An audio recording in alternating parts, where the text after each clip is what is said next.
Bien, para el día de hoy tenemos programado la segunda clave, que es la clave azul, que tiene que ver con hipertensión y embarazo, específicamente con la patología de la preeclampsia y sus complicaciones, como son la eclampsia y el síndrome HELP, que es una patología que actualmente vemos con relativa frecuencia.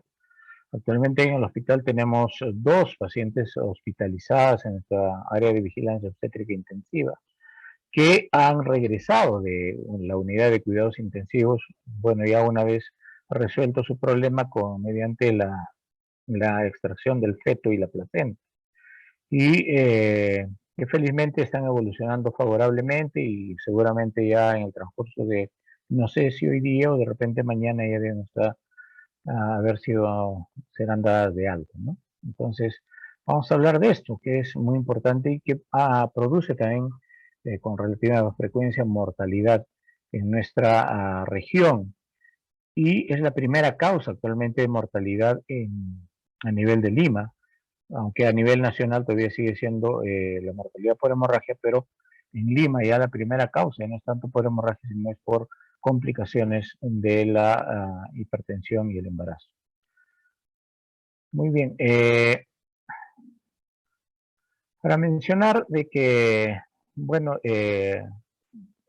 más o menos según estudios que se han desarrollado, ¿no? Como en las guías del doctor Pacheco Romero, se describe que en Latinoamérica el Caribe la preeclampsia es la causa del 25,7, casi 26% de las muertes, ¿no? Algo similar ocurre en nuestro país. Estados Unidos hay un aumento también de 25% en las 2 últimas décadas y tal vez debido a que se está afrontando de mejor manera las causas de muerte por hemorragias, entonces está resaltando más las causas por otro tipo de patologías como son, por ejemplo, la preeclampsia o la sepsis. ¿Ya? Muy bien, entonces el trastorno hipertensivo, como les mencionaba, no es tan infrecuente. Mientras no se conozca la causa exacta de por qué ocurre, entonces no va a ser posible realizar una prevención primaria, no va a ser posible evitar que las mujeres desarrollen preeclampsia. Actualmente se ha avanzado en cuanto al estudio de la preeclampsia en el sentido de que al final va a llevar a una hipoperfusión debido a una lesión a nivel del endotelio vascular de todo el sistema, de todo el organismo de la mujer. Por eso se dice de que la preeclampsia es una enfermedad multisistémica que va a producir daño orgánico múltiple y que al final este daño, de acuerdo a cómo progrese, puede llevar incluso a la muerte de la mujer. ¿Ya? Es un viejo problema aún no resuelto, ¿no? Es un problema ya visto desde muy antiguo, pero que hasta el momento no tiene una solución. Complica, como se observa, un rango bastante amplio, que va desde los 3 a un 22% de los embarazos. Hay algunas comunidades donde se ven con mayor frecuencia. Nosotros tenemos algunas zonas, especialmente altoandinas, donde estamos viendo que es más frecuente la preeclampsia. De repente esto, debido a que el problema de hipoperfusión que ocasiona esta patología, se ve complicada con la baja cantidad de oxígeno que hay en esas poblaciones y hace de que pueda progresar más rápidamente y pueda llegar a estados graves o incluso mortales, ¿no? ¿Ya? Acá se menciona, bueno, en la costa este, pero nosotros que tenemos sierra y selva lo vemos más en la zona sierra, acá en Huánuco, que en la selva, ¿no? La mortalidad es mayor en la sierra que en la costa. Es la segunda causa de muerte, como ya le dije, ocupa la tercera parte más o menos de las muertes a nivel nacional, a nivel Perú, ¿ya? Y como les decía, en Lima ya es la primera causa de muerte, ¿ya? Tanto en la DIRIS de Lima Ciudad como en el Instituto Materno Perinatal tienen esas estadísticas. ¿Cuáles son los nuevos conceptos en el diagnóstico, ¿no? El Colegio Americano de Obstetricia y Ginecología, la COG, está tratando de modificar un poco los criterios diagnósticos, con la finalidad de identificar esta patología de una manera más temprana y de repente de una manera más certera para el manejo. Actualmente, o hasta el momento actual, incluso en las guías nacionales, todavía se considera de que el diagnóstico de preeclampsia se basa fundamentalmente en dos conceptos, ¿no? El concepto de hipertensión, que es el principal, y el concepto de proteinuria, que es la presencia de proteínas de manera significativa en la orina, que se puede detectar mediante la prueba de la tira reactiva o la prueba del ácido sulfosalicílico. Todavía se consideran estos dos criterios para diagnosticar preeclampsia. Sin embargo, la COG lo que está postulando es de que sea suficiente encontrar hipertensión arterial en una mujer gestante después de las 20 semanas y que previamente no haya tenido esa presión elevada, ¿no? Entonces, para la COG basta con que haya hipertensión para ya catalogar a la mujer de preeclampsia, ¿no? La clasificación, esta ya es creo por todos conocida, ¿no? Se clasifica en hipertensión gestacional, generalmente una hipertensión transitoria, que no trae mayor repercusión, probablemente incluso sin proteinuria, que ocurre característicamente al final del embarazo, alrededor del parto o después del parto, y que se resuelve sin ninguna medicación, sin ningún manejo. La preeclampsia, que es la que nos preocupa, es la patología de la que estamos hablando y de la que vamos a hablar, donde hay hipertensión y proteinuria, puede ser leve o severa, o como la tendencia actual es a denominarla como preeclampsia sin signos de severidad y preeclampsia con signos de severidad.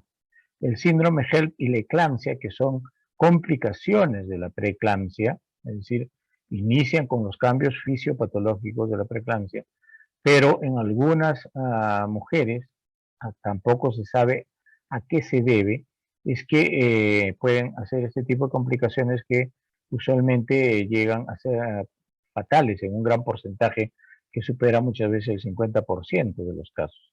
La hipertensión crónica es aquella mujer que es hipertensa antes de salir embarazada y en la cual sí, con mayor frecuencia, 20 veces a uno, la hipertensión puede, o sobre la hipertensión crónica, perdón, puede agregarse una preeclampsia con mayor frecuencia. La definición de la preeclampsia es, como le decía, una enfermedad multisistémica que característicamente cursa con hipertensión y proteinuria y ocurre en embarazadas mayores de 20 semanas de gestación, ¿no? Y como les repito, la COG, la Asociación Americana, el Colegio Americano de Obstetricia y Ginecología, ya considera que la hipertensión debería ser el único criterio para diagnosticar ya esta patología.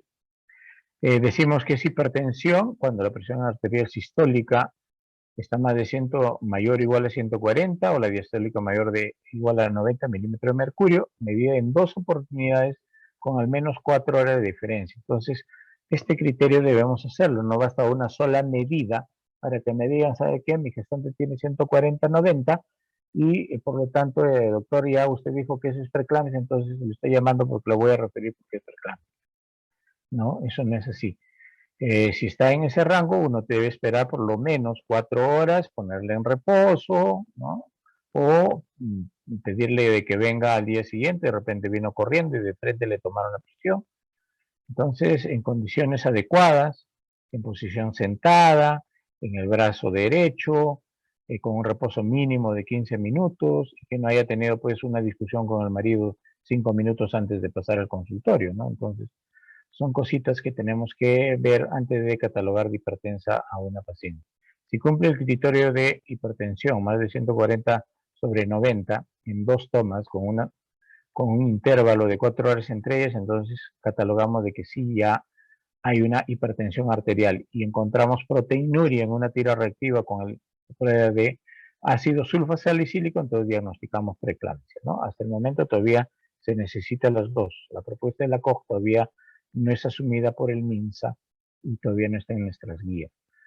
Y también, para la presión sistólica, si encontramos una paciente con una presión sistólica más de 160, diastólica mayor o igual a 110 milímetros de mercurio, entonces, esta hipertensión, al ser severa, nos dicen de que debemos confirmarla en los próximos 15 minutos, ¿sí? Para no retardar la terapia antihipertensiva.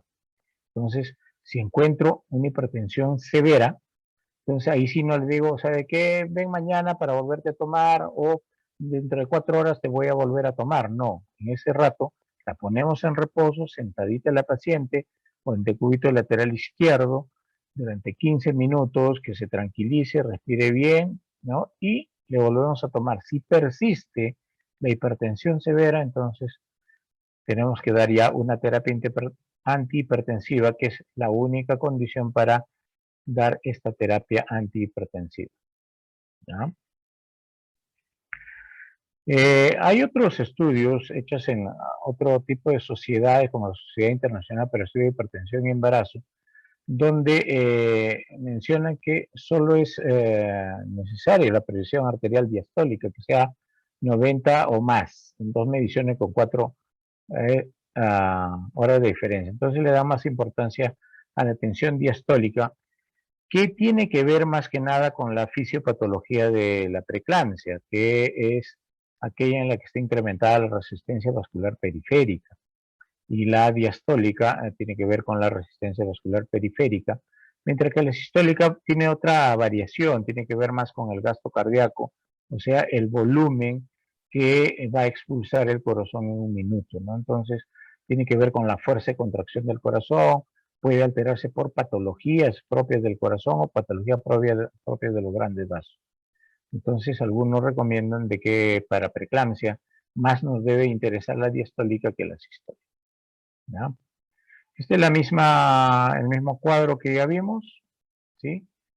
La hipertensión, la presión arterial es el elemento diagnóstico más importante, ¿ya? Entonces es algo que no debe faltar para poder nosotros diagnosticar la preeclampsia, ¿ya? Y se relaciona casi de manera directa con la morbilidad, mortalidad tanto materna como perinatal. También es importante la presión arterial media, ¿no? Para obtener la presión arterial media, nosotros restamos la presión diastólica de la presión sistólica, es decir, presión sistólica menos la presión diastólica. El resultado lo vamos a dividir entre 3 y ese resultado lo vamos a sumar nuevamente a la presión diastólica. Esa es nuestra presión arterial media, ¿ya? Entonces, esta presión arterial media nos mide una relación entre el gasto cardíaco, lo que decía, lo que tiene de valor principal a la presión sistólica, y la resistencia vascular periférico-sistémica, que tiene que ver con la presión diastólica. Y tiene una correlación más cercana, más certera con la cantidad de flujo que está recibiendo nuestros órganos vitales. Por eso es importante la presión arterial media. Entonces, los valores patológicos son, dice la presión arterial media de 85 a 90 milímetros de mercurio en el segundo trimestre, o mayor de 106 en el tercer trimestre en el parto puerperio, ¿no? O también un aumento de la presión diastólica en relación de 20 milímetros de mercurio en relación sobre valores basales. ¿Cuáles son los valores basales de presión en general, presión arterial de una gestante? Son los valores que tiene antes de embarazarse. Algo que no siempre tenemos a la mano, ¿correcto? O sea, no siempre tenemos el valor que maneja una mujer antes de embarazarse. Pero entonces, también nos sirve los valores obtenidos en el primer trimestre.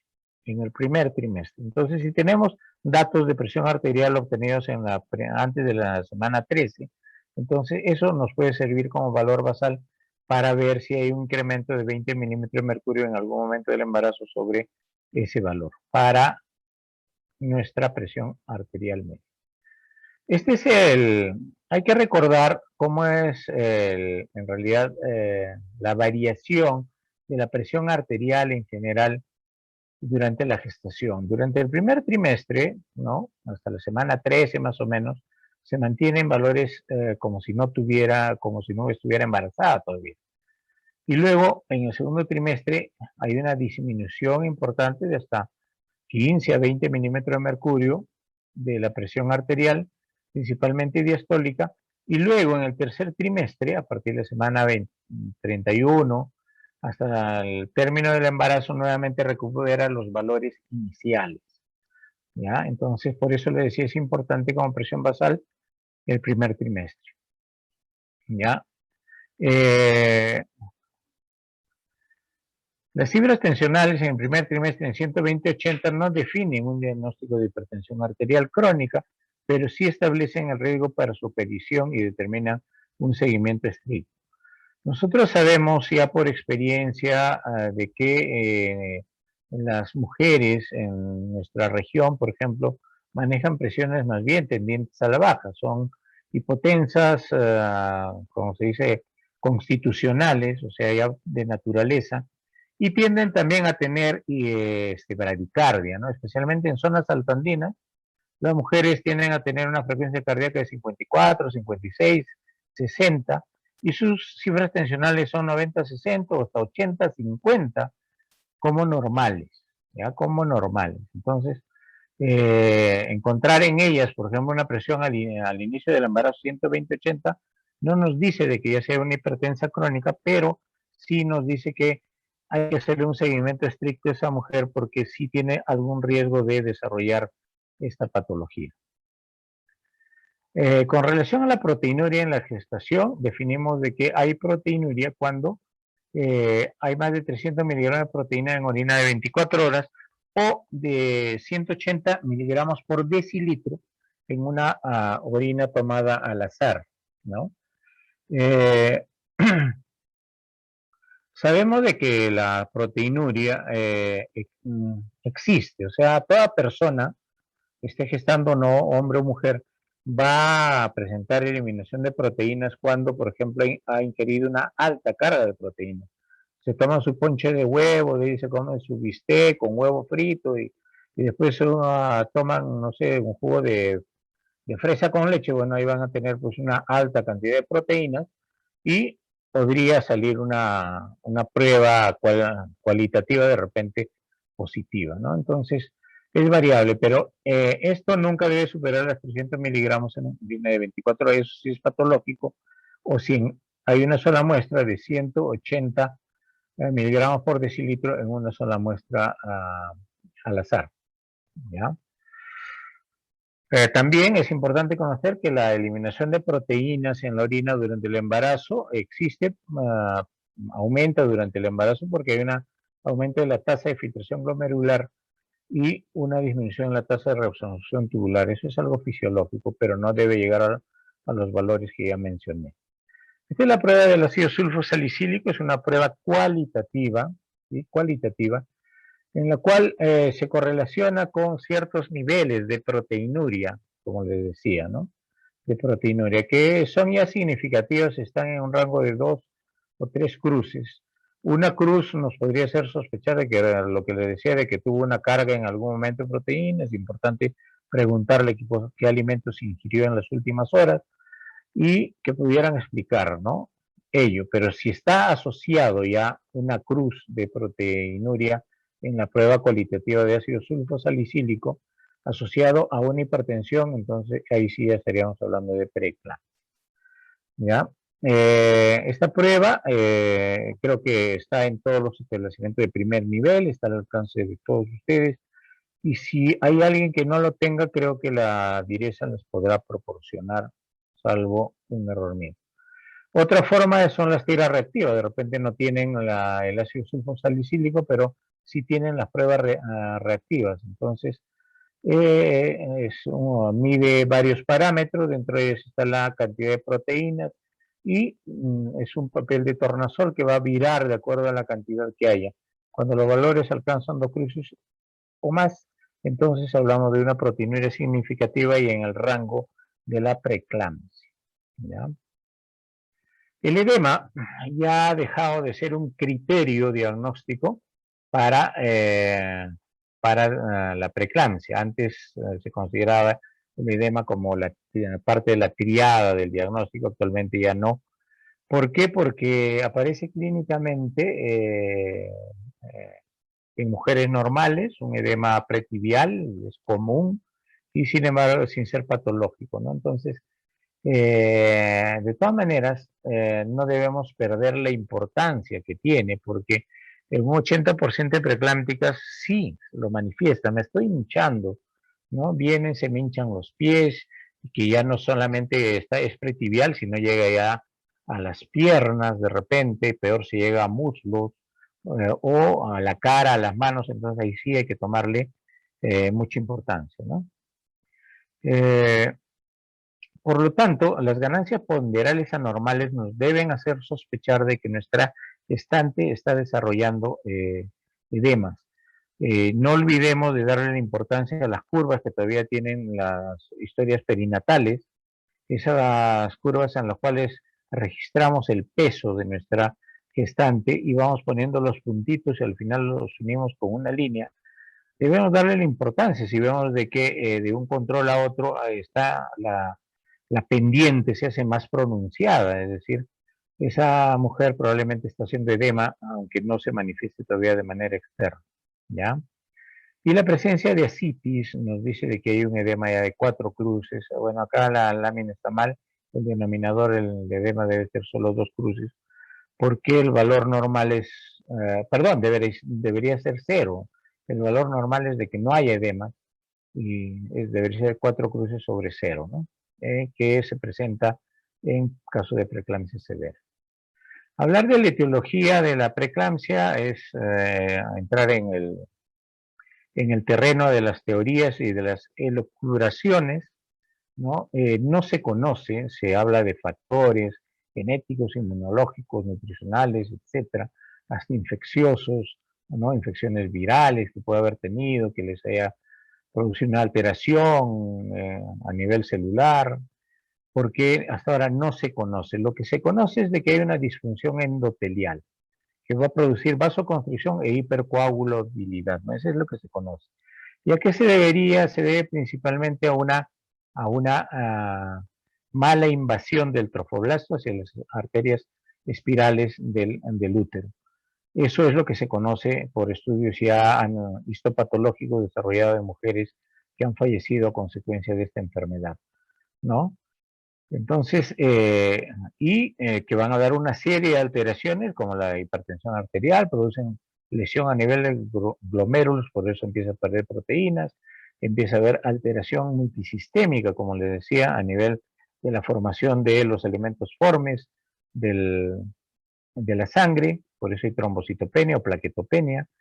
También va a haber hemólisis y en esos casos, cuando hay isquemia hepática, y hablamos del síndrome HELP, y cuando hay isquemia del sistema nervioso central, o sea, daño del sistema, hablamos de la eclampsia por sus convulsiones, y que no solamente se manifiesta con convulsiones, ¿no? Ahí puede haber escotomas, ver puntitos brillantes, puntitos oscuros, zumbido de oídos, dolor de cabeza, generalmente de tipo frontal, ¿no? Entonces, existe lesión en todos los aparatos y sistemas del cuerpo de la mujer y también del feto, por si acaso, y también del feto. Y esto es importante porque hasta cuándo debemos mantener la gestación sin riesgo fetal y sin riesgo materno. Eso es importante y lo vamos a mencionar más adelante. Este es un cuadrito interesante, una gráfica interesante, donde vemos, pues, por ejemplo, la comparación que se ha hecho de manera de la histopatología, ¿no? De una embarazada normal y una embarazada preeclámptica. Como vemos, acá ha habido una buena invasión trofoblástica de las arterias espirales y lo ha dejado prácticamente solamente en endotelio, y estos vasos se convierten en vasos de una gran capacidad, porque está bien ancho, ¿no? Gran capacidad y baja resistencia, casi no hay resistencia al flujo, y eso es lo que, por eso es que la presión de la mujer embarazada normal baja en el segundo trimestre. Mientras que en la preeclámptica, ¿qué es lo que ocurre? No ha habido una buena destrucción de los vasos de la arteria espiral, Por lo tanto, estos vasos están más estrechos. Son vasos que tienen baja capacidad, tiene poca capacidad, y una alta resistencia al flujo. Por ello es que empieza a aumentar la presión arterial, asociado a un desbalance entre factores vasodilatadores y factores vasoconstrictores, ¿no? ¿Ya? No se observa el cuadro, dice Ángela Olortín. ¿El resto está viendo la presentación? Sí se ve, doctor, sí se ve. Ya, perdón, porque no sé, debe tener algún problema en sus servidores, ya revísenlos por favor. El daño cerebral va a desencadenar la eclampsia, es decir, las convulsiones. Exactamente no se puede precisar a qué se deben las convulsiones en la eclampsia, o sea, no les puedo decir es por esto, porque ya se encontraría de repente una forma de prevenirlo de una manera más efectiva que lo que hacemos actualmente con el sulfato de magnesio. Entonces, se habla de diferentes también teorías, porque se han encontrado todos estos hallazgos anatomopatológicos en mujeres que han fallecido a consecuencia de eclampsia. Se ha encontrado vasoespasmo cerebral, se ha encontrado hemorragias cerebrales, que pueden ser amplias o microhemorragias, se ha encontrado edema cerebral nada más sin de hemorragia. Se habla de encefalopatía metabólica por problema en el manejo del sodio principalmente y de la glucosa. Y también se habla de la encefalopatía hipertensiva, ¿no? Porque estas mujeres obviamente hacen hipertensión y la hipertensión produce pues, daño a nivel cerebral per se. Pero no les puedo decir que es una en exclusivo la que produce la eclampsia. Hasta ahora no se conoce exactamente a qué se debe, ¿ya? Vamos a hablar de la preeclampsia leve o sin signo de severidad. Algunos marcadores son las presiones, ¿no? Que son en la sistólica más de 140, pero menos de 160, diastólica mayor de 90, pero menos de 110. Y en cuanto a la proteinuria, hay trazas o una cruz en la prueba del ácido sulfosalicílico, y si hacemos un dosaje en orina de 24 horas es entre 300, pero menos de 5 gramos en orina de 24 horas. Entonces ahí hablamos de una preeclampsia leve o sin signos de severidad. Mientras que en la severa, la sistólica es más de 160, la diastólica en la presión de más de 110, en proteinuria hay 2 cruces o más, en proteinuria hay más de 5 gramos en orina de 24 horas, ¿no? ¿Ya? Y asimismo también hablamos de preeclampsia con signos de severidad, por eso actualmente la terminología correcta es hablar así, cuando justamente tenemos valores tensionales de preeclampsia leve, es decir, valores de presión arterial que pueden estar 140-90, por ejemplo, pero la paciente manifiesta ya signos de alarma, signos de daño de un órgano blanco, por ejemplo, cefaleas, escotomas, tinnitus, que manifiestan signos de daño ya a nivel cerebral, ¿no? Del sistema nervioso central, epigastralgia, que nos habla ya de una distensión de la cápsula de Gleason a nivel hepático, ¿no? Y oliguria, que nos habla pues de un daño a nivel de los riñones, ¿no? Entonces, si hay un signo de alarma que es sinónimo de daño de órgano blanco asociado, aunque sea a una hipertensión de tipo leve, entonces ya hablamos de que eso se debe catalogar como una preeclampsia con signos de severidad, ¿ya? Con signos de severidad. Muy bien, entonces tenemos algunos elementos que nos hablan pues justamente para decirnos la gravedad de preeclampsia, y muchos son signos clínicos que se pueden perfectamente determinar en el primer nivel de atención, es decir, en establecimientos periféricos, ¿no? La presión arterial, necesitamos un tensiómetro, un estetoscopio y nada más. Y obviamente saber tomar la presión arterial, ¿ya? Y le recalco esto porque se ven casos en los cuales en los establecimientos de salud indican de que personal que no es el profesional, no es el personal obstetra o médico o enfermera, tomen la presión arterial. Por ejemplo, le dicen al personal técnico, sin desmerecer que deben conocer también, pero le dicen, tomen usted la presión, y cuando hay alguna muerte materna decimos, pero esta mujer ha tenido presiones normal, incluso en su control hace una semana, ¿por qué vino con eclampsia y al final se murió? Y les preguntamos al personal, a usted, ¿y estas presiones lo tomas? No, eso lo tomó el personal técnico. En mi establecimiento lo toma la técnica, le pesa, le toma el pulso, la respiración, me da con las funciones vitales y yo hago el resto. No, la toma de funciones vitales es responsabilidad funcional y legal del personal profesional que atiende a la paciente. Entonces, deben tomarlo el personal obstetra que está trabajando y atendiendo a la paciente, o el médico que está trabajando y atendiendo a la paciente. Entonces hay signos clínicos, ¿no? La presión arterial, la presencia de cefalea que nos va a manifestar la paciente, especialmente una cefalea que no calma con analgésicos, ¿no? Porque generalmente ya se tomaron una pastillita para el dolor en su casa, ¿no? Ya me tomé Panadol o ya me tomé ibuprofeno, pero sigue, no me calma. La presencia de visión borrosa o los fósfenos, es decir, que haya lucecitas, los escotomas centellantes en el campo visual de la paciente, dolor en el hipocondrio derecho subcostal, sensibilidad hepática o la presencia de vómitos. Súbitamente la paciente empezó a vomitar, empezó a arderle la boca del estómago y a vomitar. Y ella no tenía esa manifestación antes, no sufría de gastritis ni nada. Entonces nos debe hacer sospechar de que podría ser un signo de severidad, ¿no? Ya para el papiledema necesitamos un oftalmoscopio y de repente ya es un examen que sí lo pueden realizar los médicos que están en su establecimiento, ¿ya?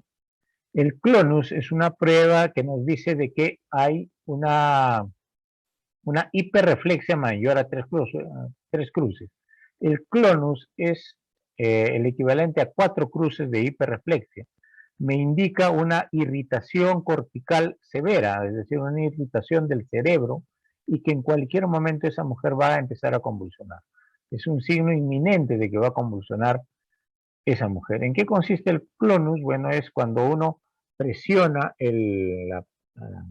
hace una dorsiflexión del pie, de la planta del pie, y empieza a haber movimientos de tipo convulsivo en el pie. Entonces, eso es clonus. Como ven, todo esto es clínico, aparte de valorar, pues, si está muy hinchada nuestra paciente, ver su peso, etcétera, ¿no? Todo es clínico. Ya para el daño de otros aparatos y sistemas, eso sí, en algunos establecimientos que tienen laboratorio lo podrán hacer, o si no, ya será en el segundo nivel, determinada trombocitopenia, cuando las plaquetas están menos de 150.000 por milímetro cúbico, elevación de la deshidrogenasa láctica, que nos indica daño hepático, o hemólisis también, elevación de las enzimas hepáticas, por ejemplo, la TGO, la TGP, que actualmente se llaman LTO-ST, el retardo de crecimiento intrauterino en una ecografía reciente, o el oligoamnios, la disminución del volumen del líquido amniótico en una ecografía, la proteinuria mayor de 5 gramos, el edema pulmonar, insuficiencia renal o alteraciones visuales o cerebrales son signos de gravedad, ¿no? Y para eclampsia, bueno, que entre en un estatus convulsivo, 10 convulsiones o más, coma, hipertermia, ¿no? Un pulso más de 120, respiración más de 140, cianosis, edema pulmonar, etcétera, ya son signos de inminencia, más bien de muerte de la paciente. ¿Qué es la eclampsia? La preeclampsia leve o severa con convulsiones. Es decir, puede ser que mi gestante esté en el rango sin signo de severidad, no me duele, y de un momento a otro empieza a convulsionar. Ese paciente de inmediato es diagnosticado como eclámptica. La presencia de convulsiones en una gestante después de las 20 semanas automáticamente nos debe hacer sospechar de que se trata de una eclampsia, ¿no? Debemos pensar de que es una eclampsia, salvo que, bueno, tengamos un dato fidedigno por historia clínica o por manifestaciones de la familia de que ella ya sufría de convulsiones desde antes de embarazarse, de que es una paciente epiléptica, por ejemplo. Entonces, ahí sí podríamos, si es que no tiene los otros signos, no tiene hipertensión, no tiene proteinuria, bueno, achacar de que es por su epilepsia, pero toda convulsión debe ser valorada como si fuera una eclampsia, ¿ya? Y el síndrome HELP nos habla de daño multisistémico, también multiorgánico, ¿no? Es una gestante con preeclampsia o incluso que ya puede haber convulsionado que presenta las características de este acrónimo. HELP, por si acaso, no es ningún autor, no era una persona. HELP es un acrónimo de hemólisis, elevación de enzimas hepáticas y disminución de plaquetas. Obviamente está en inglés, por eso es incorrecto decir síndrome de HELP, porque no es una persona. El síndrome es síndrome HELP, nada más, no es de nadie, ¿ya? Hay muchas clasificaciones de síndrome HELP. Tiene una serie de alteraciones que son características. En un frotis de sangre periférica, por ejemplo, encontramos esquistocitos, esferocitos o hematíes fragmentados. Eso lo ve el laboratorista, obviamente, cuando pedimos una lámina periférica. Los esquistocitos son glóbulos rojos espiculados, ¿no? Como si tuvieran penachitos, espúas, ¿no? Entonces, asimismo, como le dije, el aumento de deshidrogenasa láctica también es un signo de hemólisis, pero también de daño hepático, ¿ya? Como ven acá, ¿no? Elevación de enzimas hepáticas. También signo de hemólisis la elevación de la bilirrubina predominio indirecto. Si es más de 1.2, entonces tenemos todo para sospechar de que está hemolizando a esa paciente. Elevación de enzimas hepáticas, más de 70 unidades por litro, y la disminución de plaquetas por debajo de 100.000, todos esos son signos del HELP clásico. Hay otros criterios del HELP incompleto, como están viendo según la clasificación de Tennessee, bueno, eso se ve con laboratorio y generalmente eso es de diagnóstico del segundo nivel de atención, ¿ya? Pacientes con hipertensión crónica que hacen preeclampsia sobreañadida, ¿ya? Se diagnostica antes de las 20 semanas de gestación, es una mujer hipertensa que se embaraza, pues, y obviamente la hipertensión va a persistir después de los 42 días de concluir el parto, es decir, después del puerperio, ¿no? Entonces, para ver si hay una preeclampsia sobreañadida, es importante si hay un incremento de la presión sistólica más de 30 milímetros de mercurio o la diastólica más de 15, perdón, sobre sus cifras tensionales ya llamadas normales, entre comillas, para ella, ¿no? Una hipertensión crónica puede estar con 140-90 durante todo el embarazo y ser normal para ella, pero si empieza ya a subirse a 160 sobre 110, por ejemplo, entonces ahí tenemos que sospechar de que se está agregando una preeclampsia. ¿Ya? La transitoria, como le decía, se presenta en las primeras 24 horas posparto, sin proteinuria, no hay ninguna otra señal de riesgo y puede desaparecer en los 10 días posparto, ¿no? Tiende a recurrir, es decir, si lo tuvo en algún embarazo, se me subió la presión después del parto y después pasó solo, entonces hay que pensar de que podría ser también en el embarazo actual. ¿No? La hipertensión transitoria está considerada dentro de la hipertensión gestacional. Se emplea de manera retrospectiva, ¿no? Obviamente descartando de que se trate de una preeclampsia o de una hipertensión crónica, ¿ya? Desaparece antes de las 12 semanas después del parto. Muy bien, vamos a hablar de la clave azul. Como las otras claves, le dije, el sistema de claves es un sistema de alerta y de respuesta rápida, especialmente a nivel periférico y que involucra un trabajo multisistémico. Igualito que en la clave roja que ya conversamos, va a haber un coordinador, un asistente 1, un asistente 2, un circulante, un chofer, un vigilante, etc. Se involucra a todos. Si hay 5, bien, los 5. Si hay 3, los 3. Si hay 2, los 2. Y si hay 1, pues solo con el familiar tendrá que atender todo, hacer todo lo de la clave. ¿Cuándo se activa la clave azul? En el primer nivel periférico, donde creo que trabaja la mayoría de los que están en la sala, cuando diagnosticamos preeclampsia severa o con signo de severidad o viene convulsionando la paciente. Ahí activo la clave azul. En el segundo nivel o en el tercer nivel, ¿sí?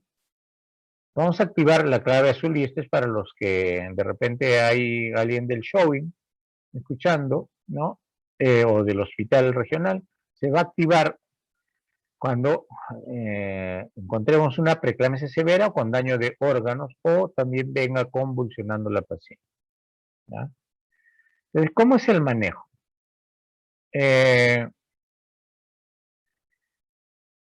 La preeclampsia es una patología que una vez que se instala no se va a detener hasta matar a la paciente.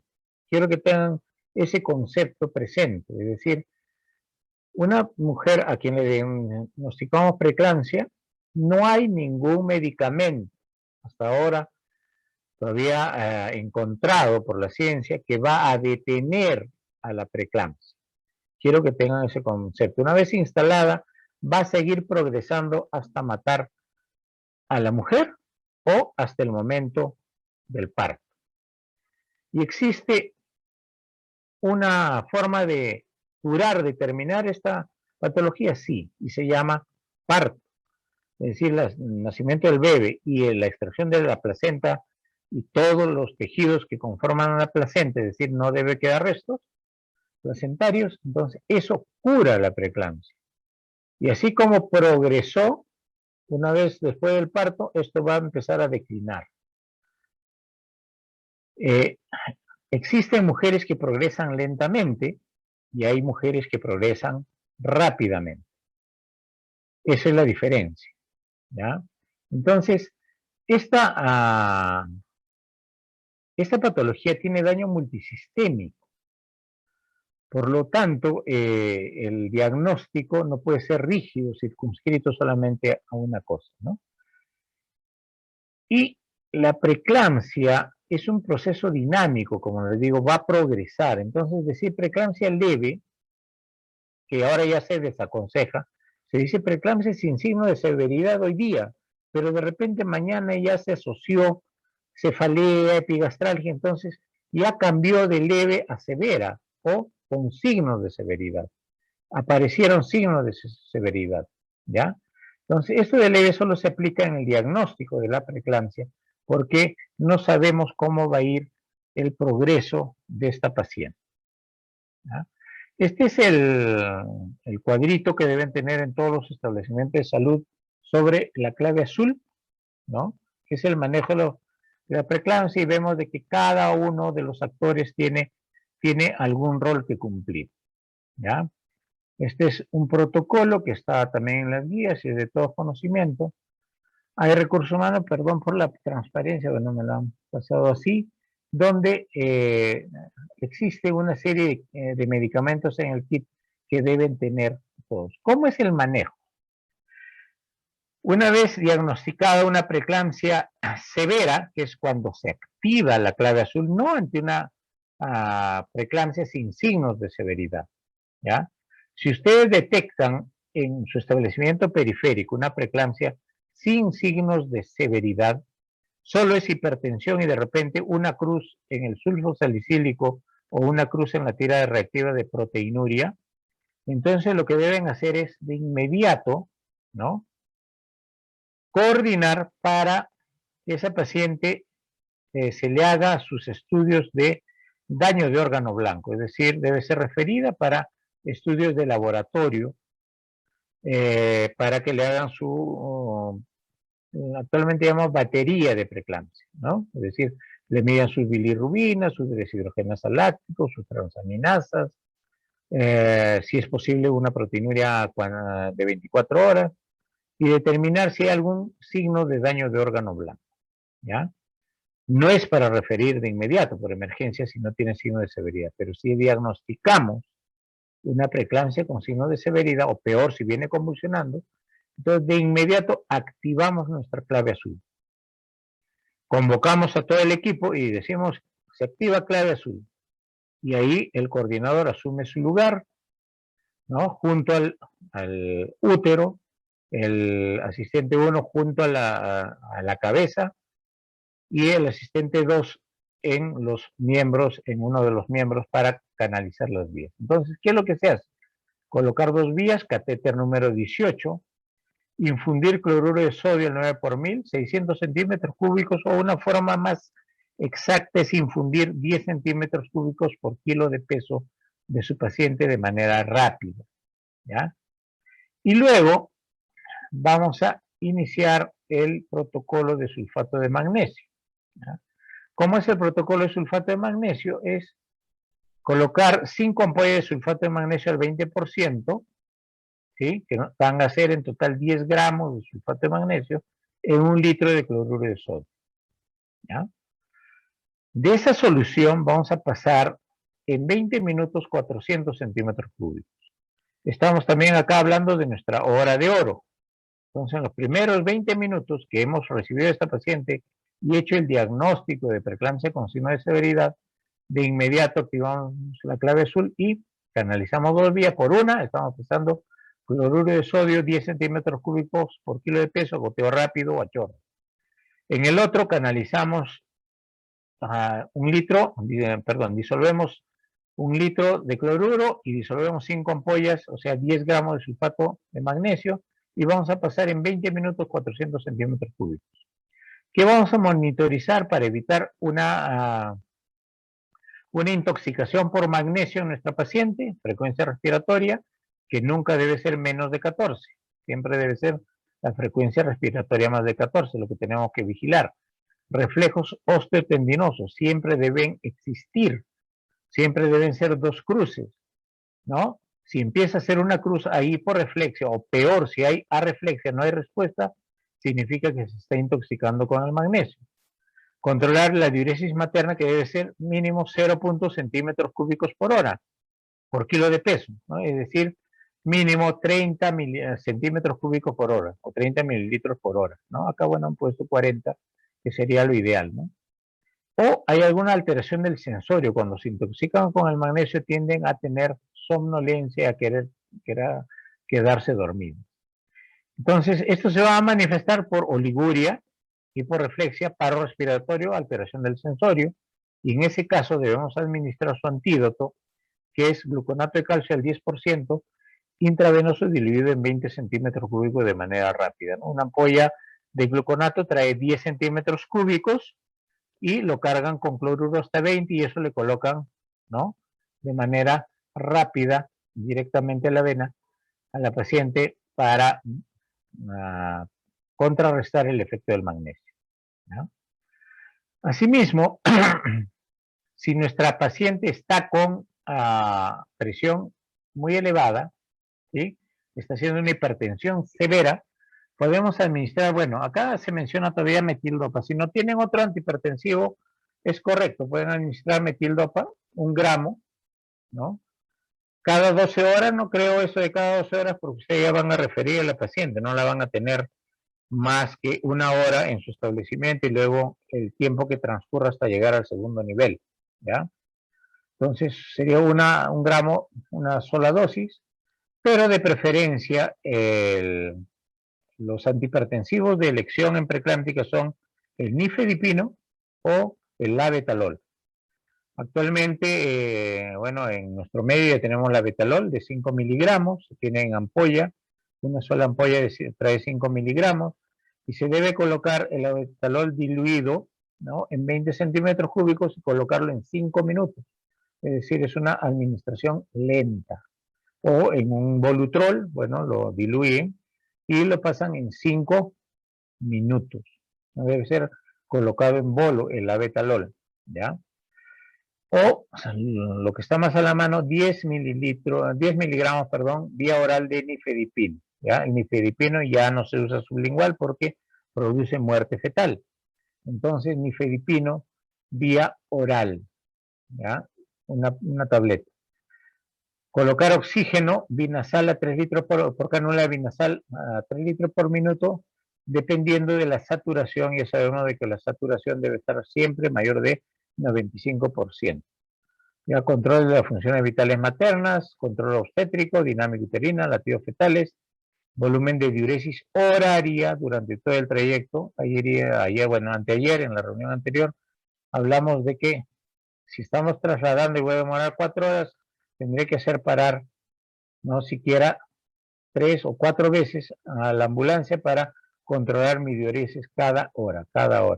Exámenes auxiliares, si es que pueden realizarlos en su establecimiento, también son importantes, ¿no? ¿Qué exámenes auxiliares estarían indicados? Bueno, todo un perfil de coagulación, al menos esto en establecimiento de segundo nivel, examen de orina, el ácido sulfosalicídico, proteinuria de 24 horas, pruebas de función hepática, ¿no? Las transaminasas, bilirrubinas, deshidrogenasa láctica, prueba de función renal, creatinina, ácido úrico, urea, examen de fondo de ojo si es que hay un médico y puede hacerle un fondo de ojo y si es que tiene un oftalmoscopio, ¿ya? En un establecimiento de ya FONE, en funciones obstétricas y neonatales ya esenciales, es decir, en un nivel 2, va a depender de varios factores. Al final, la cura, ya dijimos, es el parto, es decir, terminar el embarazo. Y eso se cumple cuando es una gestante a término o es mayor de 34 semanas. Ya les mencionaba de que hay daño fetal por la preeclampsia.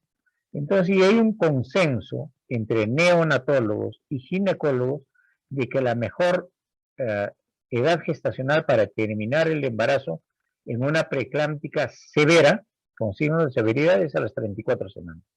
Es decir, un feto de una preeclámptica severa que tiene 34 o más no tiene por qué seguir dentro del vientre materno. Se debe terminar el embarazo, ¿ya? ¿Siempre cesárea? No, porque la gestante, si está en trabajo de parto y está cerca del expulsivo, está con dilatación avanzada, bueno, tendrá que ser parto vaginal, ¿ya? Y generalmente, bueno, estos pacientes de preeclampsia severa terminan en UCI materna o en UCI neonatal del feto, el recién nacido, perdón, una vez que se determine el daño, cuánto daño ha ocurrido en sus aparatos y sistemas. Si la edad gestacional está entre 28 y 34 semanas, lo aconsejable, estamos hablando ya del FONE, ¿no?, es terminar la gestación entre 24, algunas literatura, 48 horas para colocar corticoides. Es decir, hago maduración fetal porque el corticoide, si bien madura principalmente los pulmones del bebé o del feto, ¿no?, que va a ser futuro bebé, bueno, del feto, también madura el resto de sus órganos, ¿ah? O sea, el corticoide no solamente para el pulmón, ¿ya? Entonces, terminan entre 24 horas en que completaríamos las 4 dosis de corticoide, o perdón, las 2 primeras dosis de corticoide, o a la máxima las 48 horas en que completaríamos las 4 dosis de dexametasona. Alguien prendió su micro, apáguelo por favor, ¿ya? Otro criterio para terminar el embarazo es si es que la presión arterial continúa severa, entonces a pesar de que sea un pretérmino de 32, 33 semanas, simplemente tenemos que terminarlo en ese momento, independientemente de si ya maduró. Al respecto, también manifestarle lo que le digo siempre en otras charlas, de que no es lo mismo un prematuro de mujer preeclámptica que de una mujer no preeclámptica. Los prematuros de mujer preeclámptica, por el estrés, por la hipoxia que están sometidos ya intraútero, maduran más rápido. Es decir, nacen fetos chiquitos, ¿no?, pero que no necesitan ventilación, es decir, son más maduros pulmonarmente que los de una mujer no preeclámptica, que nacen un poco más grandes, pero que sí hacen distrés y a veces distrés severo, ¿ya? ¿Cuándo más terminar el embarazo? Cuando hay síntomas recurrentes de preeclampsia severa, lo que les decía, pues sigue con cefalea, sigue con escotomas, sigue con hiperreflexia a pesar de haberle dado de sulfato de magnesio, haberle bajado la presión con antihipertensivos. Ojo, la presión nunca se baja a valores de 160, 110, 70. No esperen eso. En una preeclámptica esperen bajar solo cuando es hipertensión severa, más de 160, 110, o es una hipertensión sintomática, es decir, tiene 150, 100, pero le duele mucho la cabeza. Ahí sí, también vale darle nifedipino. pero no esperen bajarlo a valores normales. Si tiene 140-90, para mí está bien, porque esa hipertensión está manteniendo la oxigenación para el feto, para la placenta y para el feto. Por eso es que antes, cuando se ponía nifedipino sublingual, había una bajada brusca de la presión. Estaba con 140-90, le daban nifedipino sublingual, al rato estaba en 160. Entonces decíamos, qué bueno, ya le bajamos la presión y está todo controlado. Van a escuchar al feto y el feto estaba muerto, ¿no? Entonces, hay que bajar la presión, pero no a niveles pues, de normalidad, ¿no? Sino a niveles de una hipertensión leve.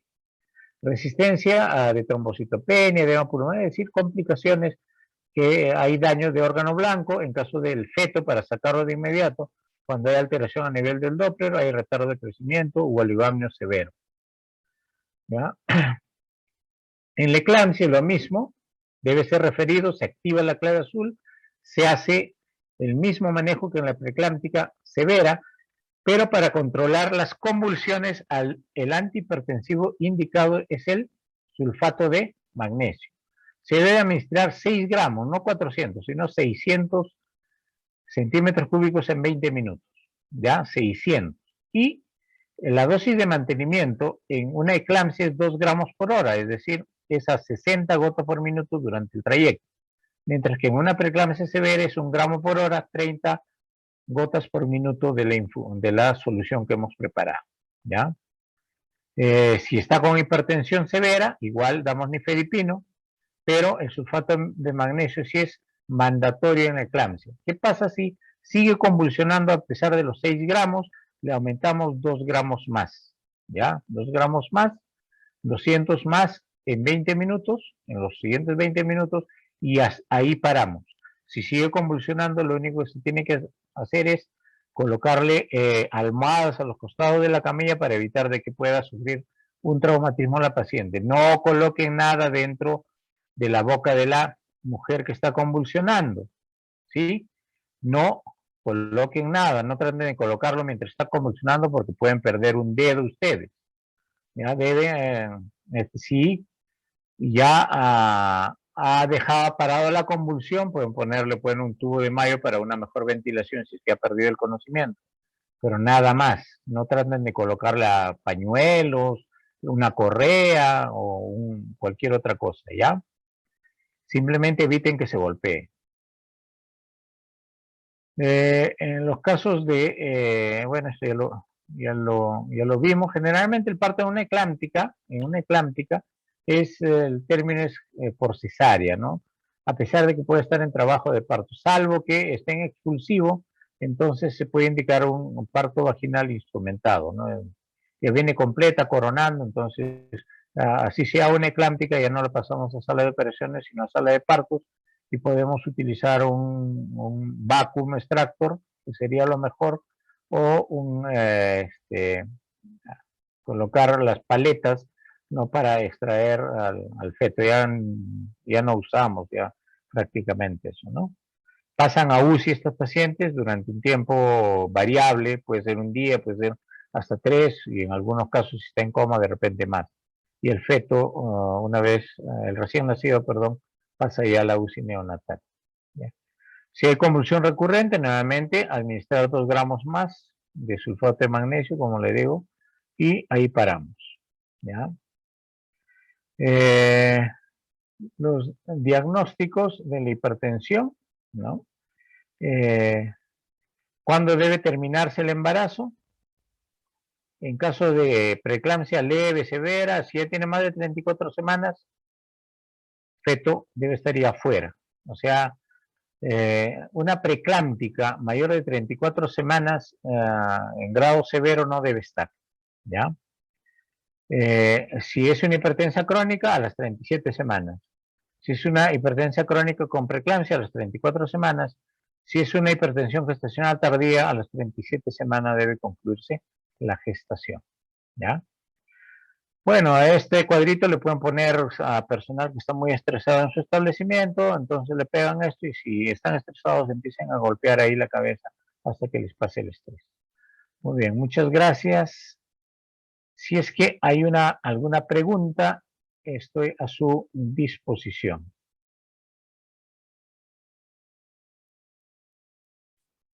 Gracias, doctor Héctor.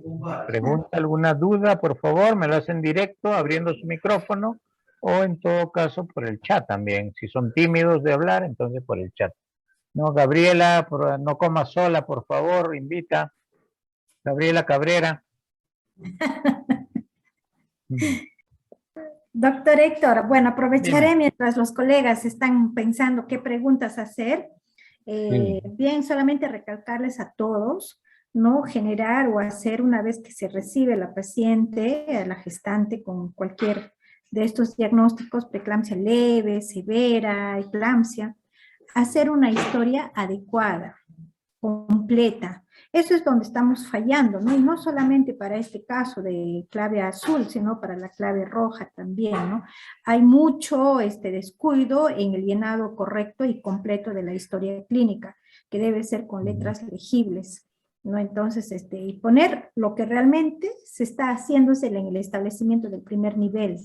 Toda vez que, bueno, de repente no estamos tocándolo, por ejemplo, la clave roja, pero sí se ha estado identificando y es una queja doctor que me hizo llegar la doctora del hospital regional, la doctora, ay, se me fue el nombre, Liara. Carvajal, Liara, No, Minaya.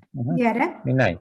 ¿no? De que ella está recibiendo en sus turnos casos de, por ejemplo, de retención de restos placentarios, ¿no? O en todo caso también a casos que han intentado hacer la extracción manual de placenta, habiendo arrancado, me dice ella, la placenta, y luego le han puesto un tapón, pero que en ningún momento han expresado y han comunicado ese hecho, de que está yendo con tapón, que han hecho la extracción manual o han intentado hacer la extracción manual de placenta. Inclusive uno de los últimos casos creo que llegó también casi ya con inversión uterina. Entonces, eso es algo delicado, colegas, ¿no? Entonces, esta es una recomendación, porque nosotros al traer el caso tenemos que ser sinceros y aún así el médico, el ginecólogo nos grite, nos requinta, pero tenemos que hablar con la verdad y poner en la historia, porque la historia clínica al final es un documento médico legal que bien te salva de repente de un juicio o también te, diríamos así, te puede condenar. La historia clínica nos va a salvar cuando un caso pase a ser auditado, ¿no? Entonces, eso también sería una sugerencia, doctor, que de la historia clínica que llenen correctamente.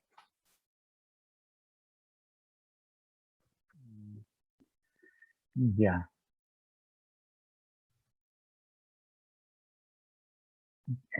A ver, acá hay una buena pregunta de RSP, no sé quién sea. Dice, doctor, buenas noches. Usted decía que una solución para terminar con la preeclampsia es terminar el embarazo con el parto y desciende el cuadro clínico, pero que, ¿por qué se da la convulsión en puérperas? A ver, así como había un ascenso, una pendiente, el descenso no es pues en lisis, es decir, saco al feto, saco la placenta y la paciente ya es normotensa, todos los cambios fisiológicos ya terminaron y se volvió normal en el segundo siguiente. No es así. Todavía el cuadro clínico, o sea, todos los cambios que ocurrieron, ¿sí? Todavía van a persistir un tiempo. El tiempo exacto no te puedo decir, de que persiste pues 24 horas, 48 horas, ¿no? Y luego sí empieza a mejorar. Generalmente después de 72 horas la tensión se tiende a normalizar sola, por sí sola. Personalmente, a pacientes ya posoperadas por preeclampsia severa, yo ya no dejo antihipertensivo, excepto que me digan, doctor, persiste todavía la presión severa, siguen 170, 110, siguen 160, 110, sigue siendo elevación, entonces ahí sí le empezamos a dejar antihipertensivos, y ya no solo nifedipino.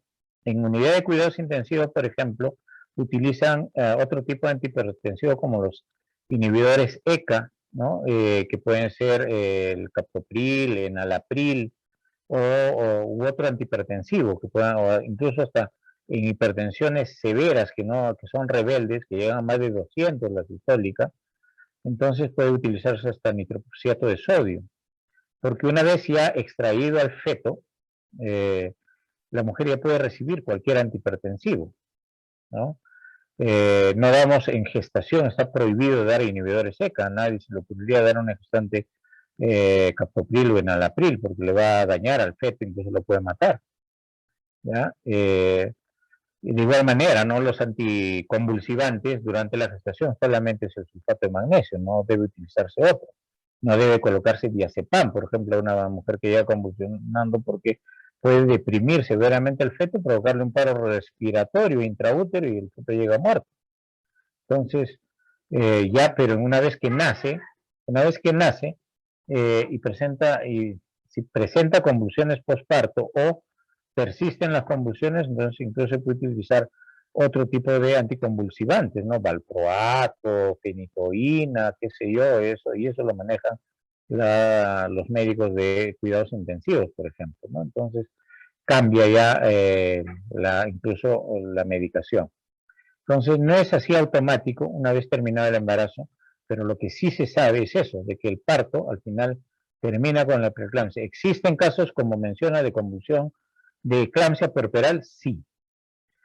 Y que nos hablan de que esa preeclampsia era más grave de lo que pensábamos. Eso sí, es más grave. Una preeclampsia que inicia muy temprano en el embarazo es muy grave. De igual manera, una eclampsia postparto también es una paciente que está muy comprometida y que probablemente va a permanecer en UCI por más tiempo. Más preguntas, por favor. Doctor Héctor, acá también Dígame. para hacer de repente recalcarles, ¿no? La importancia del control en el posparto inmediato, cosa que de repente en muchos de los establecimientos de salud nos estamos olvidando de realizar el control posparto cada 15 minutos, cada media hora, y al finalizar, ¿no? A las 2 horas. Sin embargo, el caso, por ejemplo, como usted recordará, doctor, el caso de la muerte materna que hemos tenido en uno de los establecimientos de salud que fue pues en trayecto con ruptura hepática, fue por descuido, ¿no, doctor? Fue por descuido porque la paciente había ingresado a la emergencia con trabajo de parto y encontraron un pico de presión alta, pero no lo tomaron en cuenta. La paciente al final fue intervenida, salió aparentemente estable, la paciente de sala le pasaron a sala de puerperio y en puerperio hubo descuido, ¿no? Entonces, eso es importante también, doctor Héctor, recalcarles a los colegas, el control del posparto, que no están siendo ni registradas en las historias clínicas.